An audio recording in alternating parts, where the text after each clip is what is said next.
Okay, so today I'll discuss a concept that I've talked about before. Basically, this is the origin point in a way that you look at absolutist philosophy. You go back to the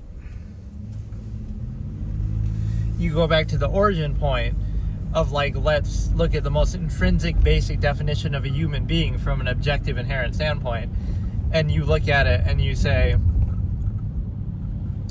that what defines humanity in reality, not some pretense like, oh, the soul is just made up. It's a misnomer for what we mean by, like, you know, certain judgment in the mind and certain moral whatever application. That's fine, but it's a misnomer, right? There's no such thing as the soul, but whatever we attribute to it comes from the mind anyway, like whether we choose to behave in a certain way or not, that we consider desirable or morally gratifying. So that even the heart is a misnomer, like, oh, animals have hearts too, right? So the soul, there is no soul. Hearts, animals have hearts too, and you know, they pump blood. It's not, you know, we're also using that as a misnomer for the mind, that, oh, you have to have a heart, but everybody has a heart. It's like what we're describing actually has to do with the mind that way too, right? Everything really has to do with the mind, and so it's a misnomer, it's a fallacy. We try to change the definition. We try to, right, use these sort of gratifying meanings, and even emotion itself is nothing more than a rational insistence upon the self, right? As I always say, even to best achieve that same self-interest, right? How do I say it? Like, emotion is nothing more than a rational insistence upon the self. Even to best achieve that self-interest, it would behoove you not to be emotional about it, right? You would think logically, rationally, how do I best achieve my self-interest, or whatever the goal is, or whatever your intention is, and then you try to achieve it logically, right? To be emotional is kind of like you're already in a subversive, powerless state that you're kind of conceding to. You're kind of saying that, okay, you accept the fact that you're in just some subversive, powerless, deferential state, and therefore you just kind of accept it. And now it's like a cry and helplessness, right? You want to pray to God and hope that he helps you, or you want to defer to some invisible authority, or you want to hope that you hit the lottery or some superstition, or you want to blame something else. So in other words, all of those things just show you your own weakness, right? These are all ways that people are controlled. Like, what about your own potential? What about everything you could possibly do that you're not doing? Right, you're reduced to this, like, trained animal state where you're not reaching your full potential. You're not even trying to, because, oh, you're in this collective contrivance state, overextended society. So the problem is that, right, you're not reaching your full potential, but then you're deferring to things that aren't real. You're kind of, you know, you're blaming things that aren't real, or you're hoping for things that aren't real. You're, you know, praying to God and things like that, instead of just saying, okay, let me maximize what I can control, instead of worrying about things that are insignificant and kind of, you know, made up, obviously. But even if they weren't, like, you know, if all it took was to pray, then anybody could just do it. So people get caught in this weird middle ground of, like, all these kind of special things that you would act like, oh, you know, religion or faith and all that. It's sort of an ode to your own powerlessness, that you feel like you resign yourself to a subversive state, to a non-value state, in which you accept the fact that you're not reaching your full potential, that you're not actually valuing anything fully, whether it be yourself, whether it be anything else. So it's a non-value state that requires constant contrivance, reinforcement through externality, social contrivance, overcompensation. It requires distraction, favoritism, escapism. It requires hedonism, you know, distracting yourself, drinking, smoking, not, you know, anti-longevity process, all these things I've discussed. Like, it requires all of that. And so it's not a credible state. It's a state where you don't value your own life fully, or anything fully, right? You don't really have a standard. You're just a mindless, reactionary sheep of the modern contrivance state. And so the point is that if you define yourself properly from the inherent, now you understand the way it actually works. Like, all those things are just not only not real, but they're tools to control people, in the sense that, right, I have that expression, like, peasants working for promises of heaven is effectively appropriate here. Like, in the feudal times, that would have been a pretense, right? Oh, you know, if you're a good peasant and you just work, then you'll go to heaven. If not, you'll go to hell, right? Meanwhile, the same people saying that are up in a castle eating a big feast or whatever, right? Getting tribute. So it's always used in a selectively applied way. But the bigger point is the fact that basically you're in a position to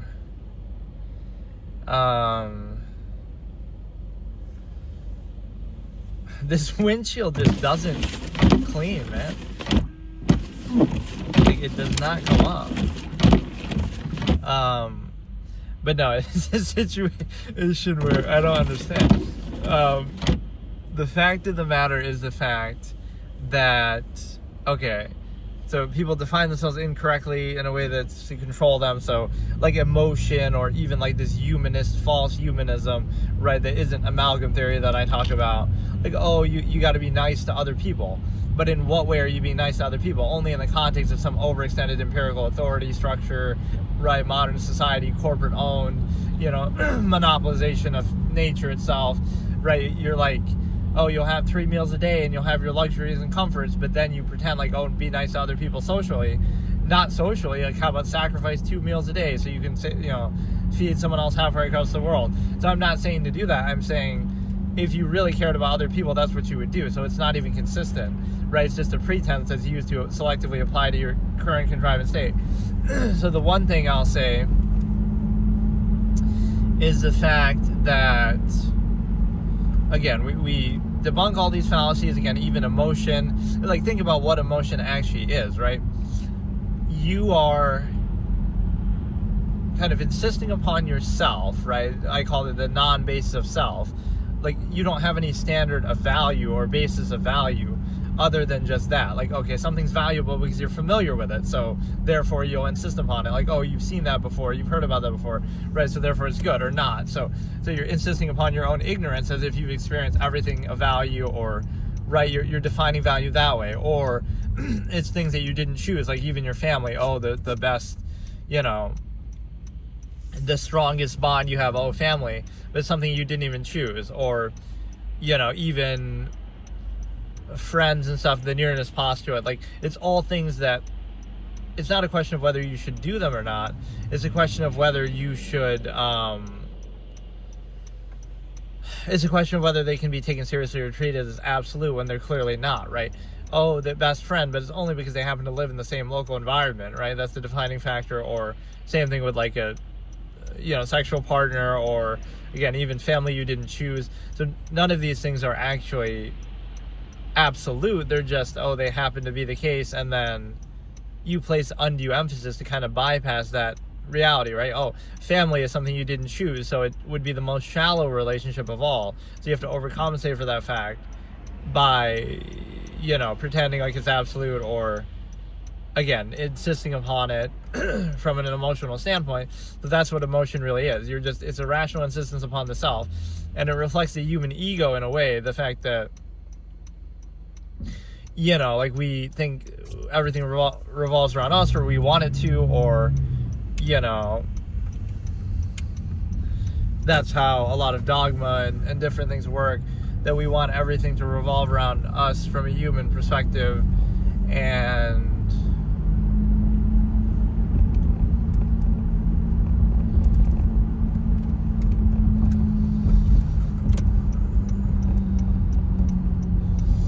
how else can I describe it? Basically, it's the fact that the human ego, like, everything revolves around us. Oh, there's a God and he created us in his image. And, why can't it ever be something that's just more objective, right? Like, oh, nature just exists and we happen to exist and we happen to evolve. But, we're special in that sense, that we survive longer than not even really longer than other things, but we evolved in a more refined way, basically, right? Greater capacity of intelligence, and things kind of align. So we can appreciate that, but it doesn't mean that, oh, everything revolves around us. That's often what everything is, right? It's just this ego gratification. So even on a day-to-day basis, you can be aware of that. Like,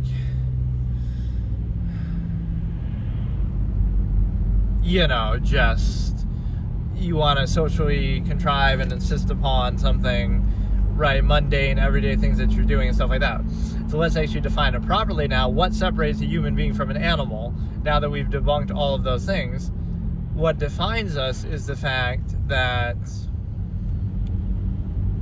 or separates us from animals, is the fact of, obviously, the mind. Not that they don't have minds, but we have greater degree of self-awareness, intelligence, capacity for that. And that's obviously proven by our technology. So that would be the defining factor, nothing else, right? Not emotion, not the soul, not anything else. That might be our appeal to ego to try to gratify ourselves, but it actually is a way to control us and hold us back, right? When you're in this half-mass subversive state, then you feel like it's a cry and powerlessness, if you will, that you feel so powerless, and then you blame that or you focus on that.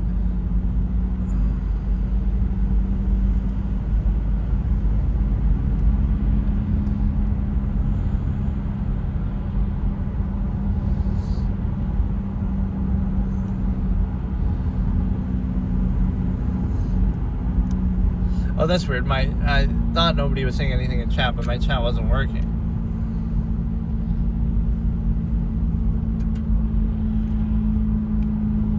That's weird. It's not showing up on here. Oh, I scrolled off to the side. How? Hello, do you remember? Yeah, I do remember you, but I guess he's probably gone now. That was probably a while ago. Whoops. I really thought nobody was in there. But no, what I'm saying is, again, we define it. We look at animals have hearts, animals have whatever, right? So what do we have that they don't?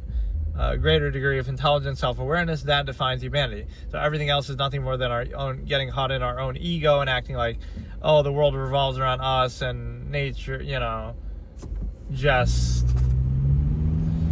there's a God and he created us in his image and stuff like that. So all of that is very pertinent, and it's also the fact that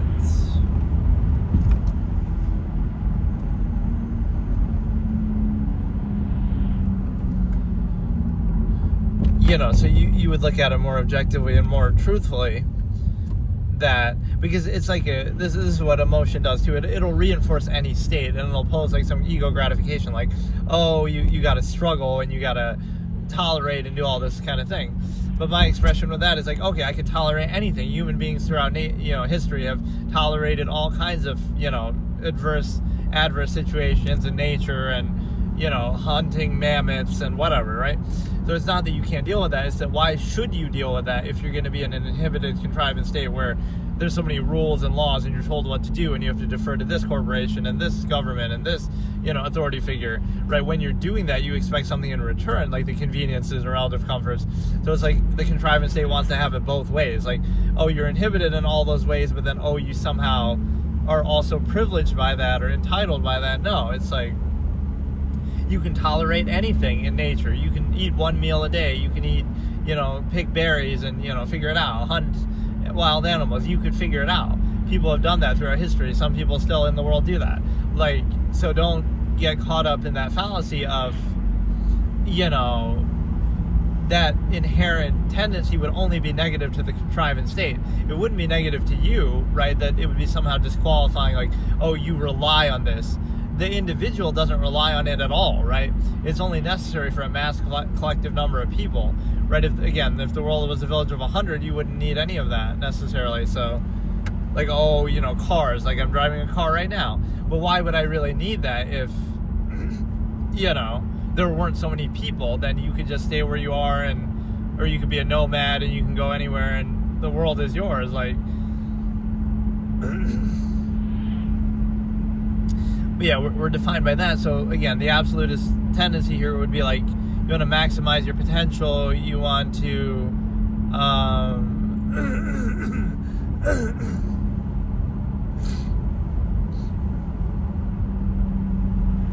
maximize your potential, and you want to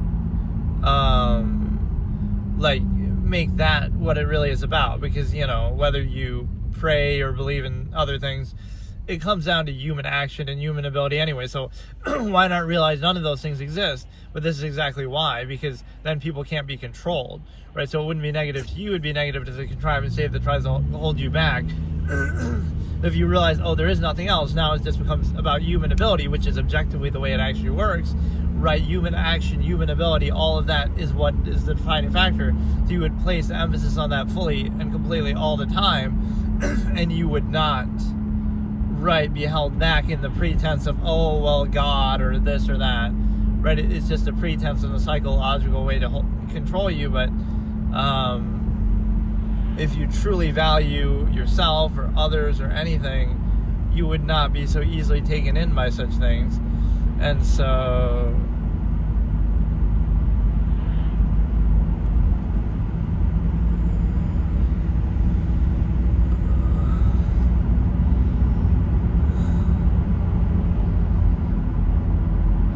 right, so you place the onus on people, everything is, within potential and ability, but then you're reduced to this subversive state where, again, everything is controlled, everything is monopolized, and then now you're expected to, well, if you have any doubts, then that's your own psychological issue. Not that there could be an issue with the contrivance state. Maybe you shouldn't be inhibited and restricted and put in a cage like an animal in every way and trained like an animal before you're old enough to think for yourself, and, constant indoctrination and reinforcement. Maybe that's not the natural state. Maybe that's not what you want. Maybe a negative reaction to that is natural. Maybe, that specific contrivance state has its flaws, just like every other throughout human history that we would ridicule. Then we treat our own like it's absolute. We're kind of aware of it, but we accept it anyway, cognitive dissonance inducing as it might be. And then you also have the understanding that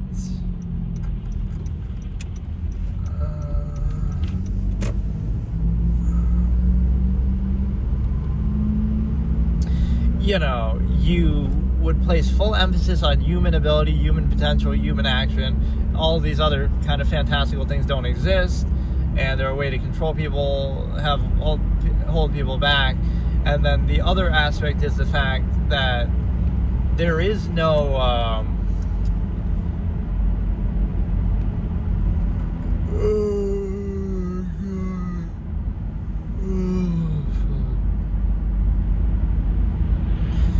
right, those things don't exist, or they're not accountable, or they don't matter, and it's like, I don't know how to explain it, but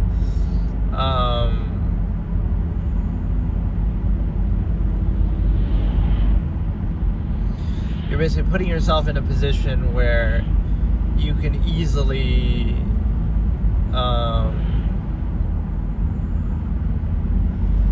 be controlled and kind of defer to authority and things like that.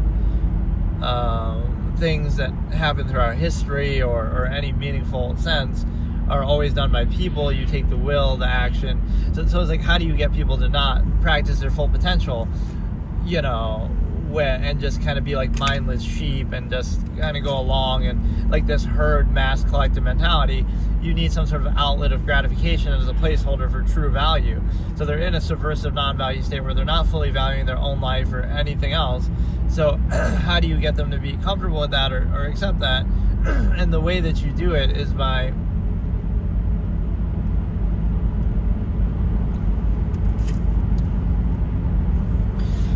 the way that you do it is by actually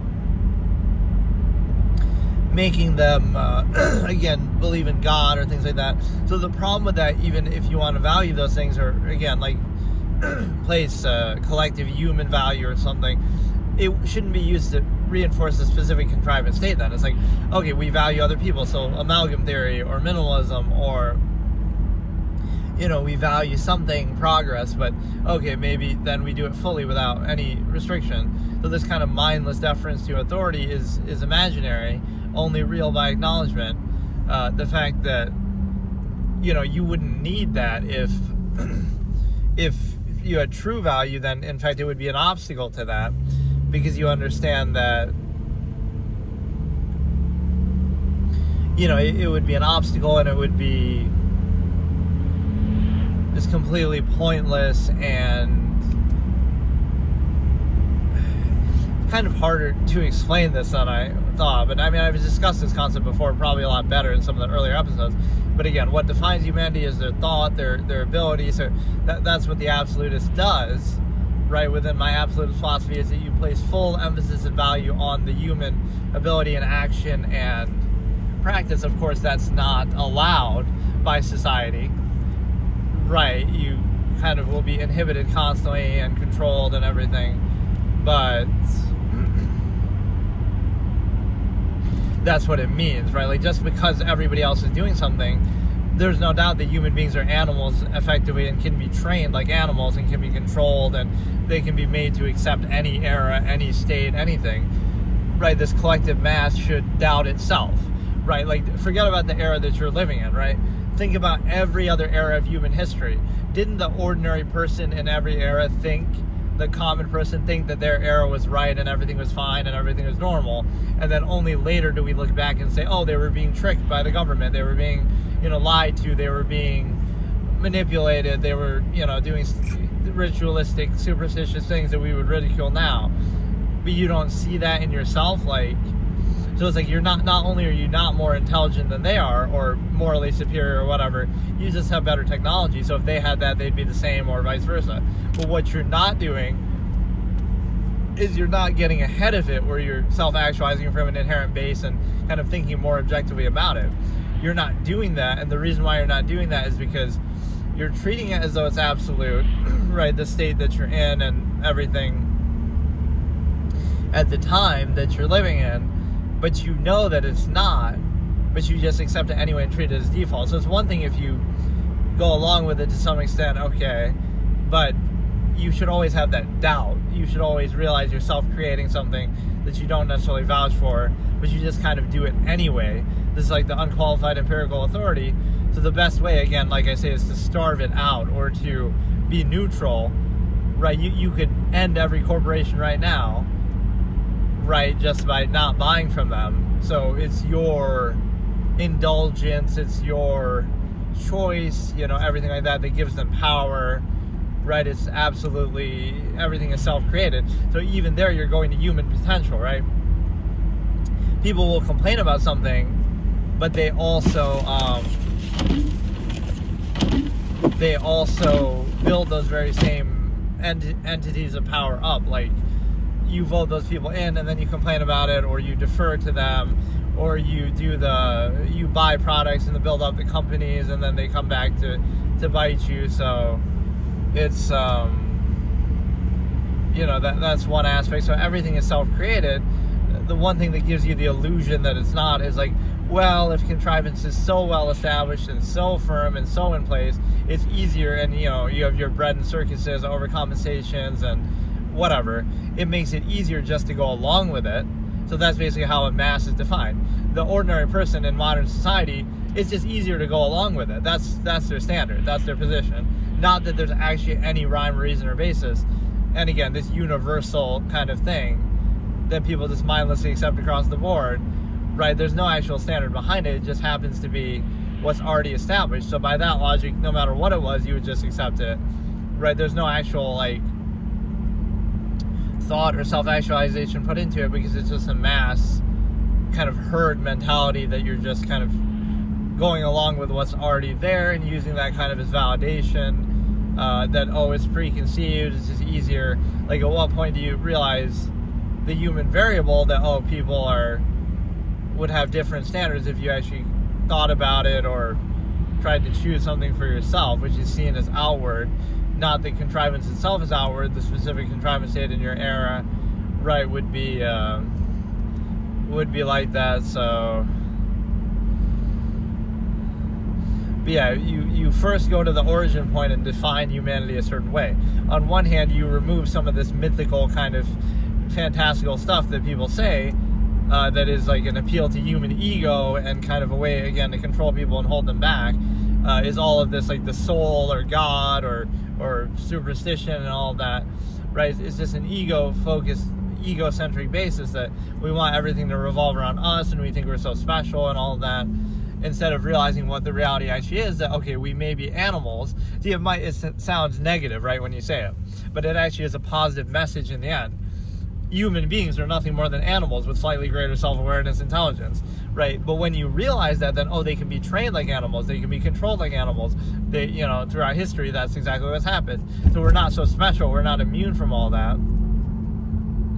And so now you'll be more weary of that nature. So really what society comes down to is like a myopic marginalization basis, or like censoring reality, contest of contrivance and appearances, is like how much can we. That's why ignorance is bliss is a lot deeper of a saying than you might think.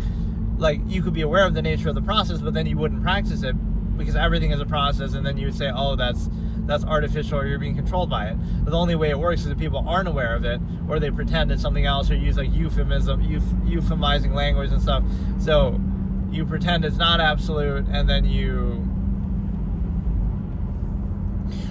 pretend it is absolute and not just a basic process, so that you can be controlled by it. So it comes down to appearances. Like, oh, if you're aware of the nature of the process, then you're responsible for the nature of the process.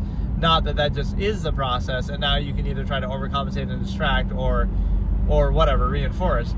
And so, again, and by that reinforcing mentality, you could do that with anything because you're trying to overcompensate for it or whatever. So, right, you would be weary if you look at human history and say, oh, everybody else was wrong, but this time we got it right. You know, being self-critical or self-aware. And it's kind of like an overextension fallacy too, that people would rather overextend and have like more things or do more things instead of fully appreciating or fully self-actualizing or being free with one, right? Whereas again, absolutist or minimalist philosophy would be more like,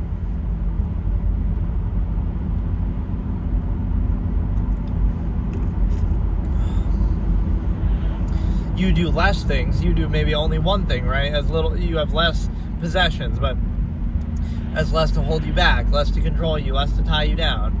And then you're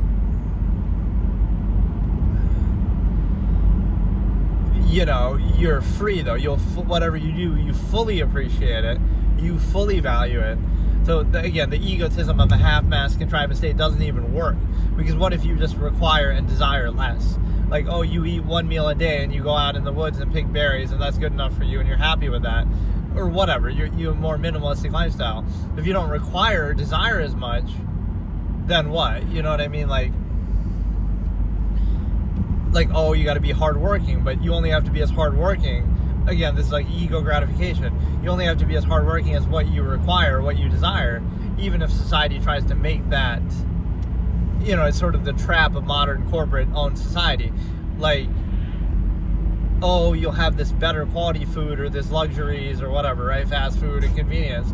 But then for that, you have to pay a certain amount, and then you have to earn it through deferring to that empirical authority. It's kind of like,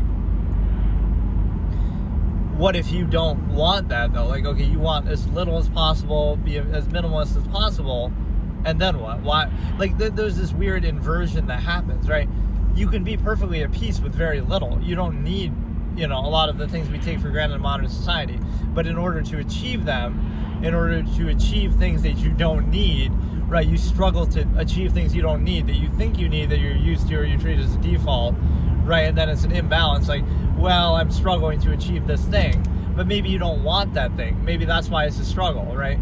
If it was worth it, or if that's what you wanted, then it wouldn't be a struggle. So you're kind of overextending, overcompensating, trying to maintain things that you don't need or don't necessarily even want, and you're not making that choice for yourself. You're just kind of going along with whatever is present in the era. So that's one way to escape it. It's like, who says that you need these modern things that you could otherwise do without, or that people have done without through our history, or whatever? It might be a convenience, it might be a luxury, but part of that is just to overcompensate for the cognitive dissonance and imbalance of the structure in the first place.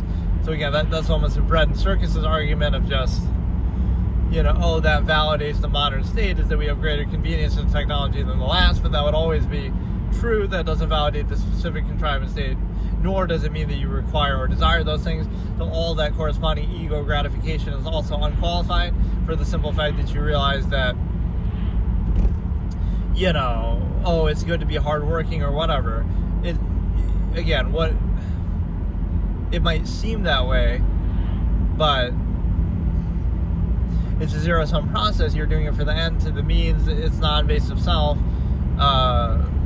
If it's worth doing, then do it. If not, then don't. And just require less then. But again, society in a way kind of forces you a little bit, like, you could still do it to a degree. Like, let's say you eat one meal a day and it's ramen noodles, and, you live a very kind of meager lifestyle. It's not necessarily even a bad thing. You might be at peace with that. You might be fine.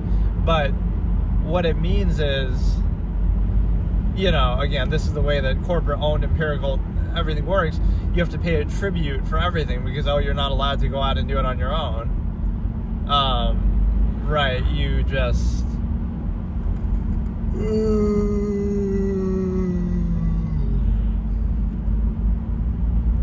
Right, your ability to do that is heavily inhibited, so it'll be misframed as, like it's a real trap.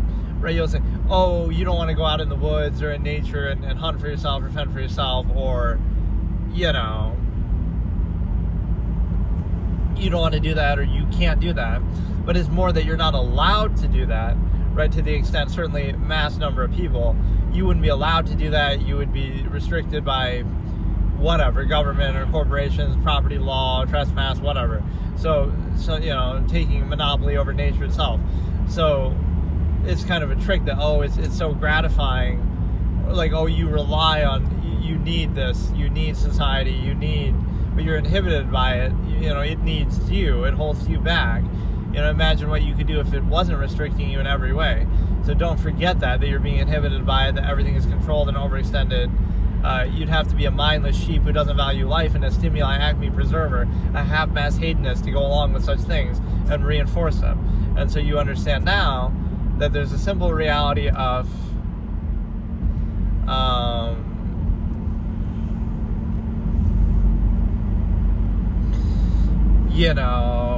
if you require less, then where's the ego in that, right, versus a zero-sum process of, like, it's very stupid because it's sort of self-created, right? You have all these expectations and then you struggle to achieve them, certain things that you don't necessarily need or want, and then in the name of those things you're controlled so heavily in your life. So if you don't require them, you'll eat one meal in 3 days, or you'll really, really minimalistic, and you're fine with living in nature and whatever.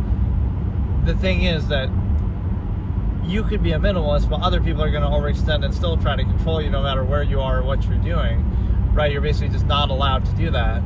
So you have to pay a tax basically to be free of contrivance. That's how overextended it is. And again, a mindless mass of people just go along with anything, and usually it's just a heightened bread and circuses argument within a machination process of,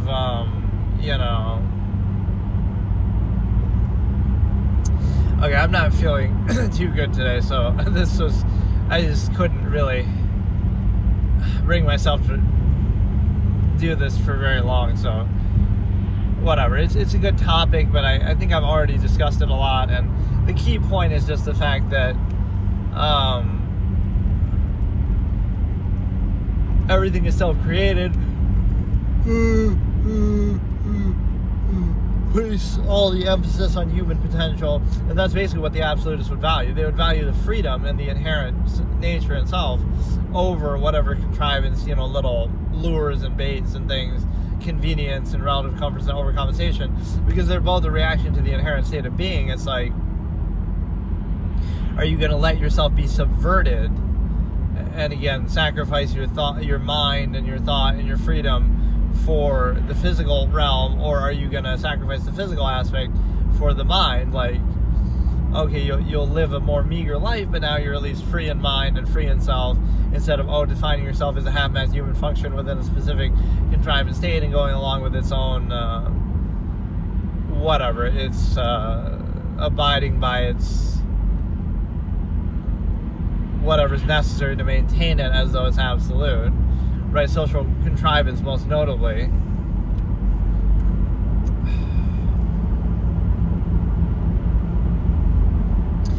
Yeah, what else can I describe here? I feel like I discussed this really well in an earlier episode, but I forget which one it was. It's good to have an archive of all this now, though. I'm glad I'm doing this, because a lot of these topics I've discussed countless times in the past, but this is like the modern version of if a tree falls down and no one's there to hear it, did it really make a sound, right? Again, the ego basis of humanity, like, only things that we witness matter or exist. Like, that's not how it works. But in this sense, like for my thing, it doesn't matter what discussions or logical razors or whatever I've done in the past. unless I have some record to show of it, then it's like it doesn't exist because nobody was there. I was kind of an unknown. I'm still an unknown, but you know what I mean? Like, you would have to have some record of it, I guess, right, for it to be valuable. So at least I have something to refer to now here, and that allows me to keep building on that. I feel like I touched on most of the important topics and my key phrases. I do have some on my Court of Reason channel as well.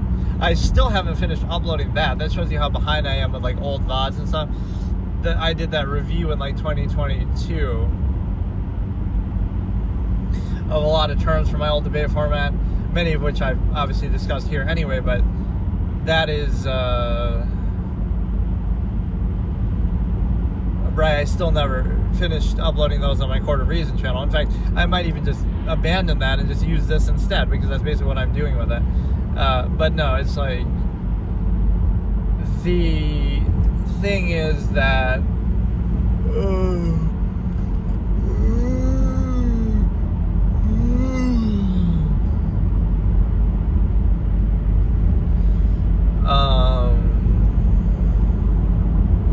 whatever, you have all these logical razors that I've discussed, and you have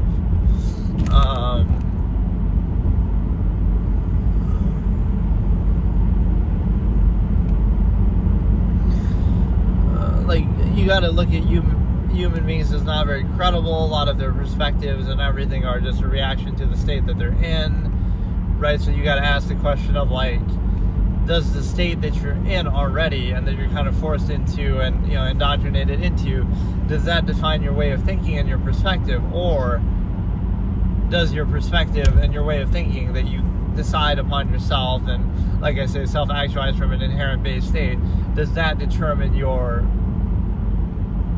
state, right? So does your state define your perspective, or does your perspective define your state? And oftentimes what people are doing, especially on a mass scale in a contrivance state, is they're already put in a situation and then they try to reinforce it and kind of cope with it. And so the struggle is, how do we maintain and overcompensate for this flawed process, right? Instead of distract from it and stuff, instead of that it's flawed, and maybe we have some other, not even that it's flawed, like exclusive to something else, that, you specifically should do this instead, although by the same standard that's used as a pretense to inhibit and control people and have that be a contrivance state and structure, you could hold it accountable and say, okay, it could be done better this way or something. But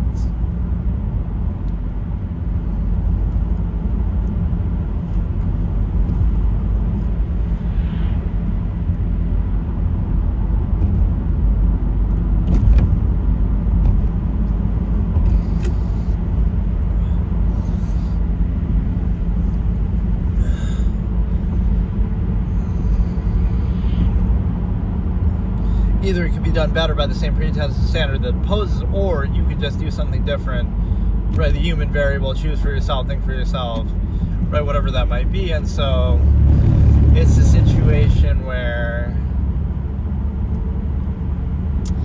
okay, I've had enough. Again, I'm not feeling too good today, but it was a good topic for sure. And I'm just trying to think, like, what other topics have I not recapped on? I'm sure I've discussed all of them at some point in these sessions in some form, but I didn't probably, it doesn't mean I've done a full episode title for each one.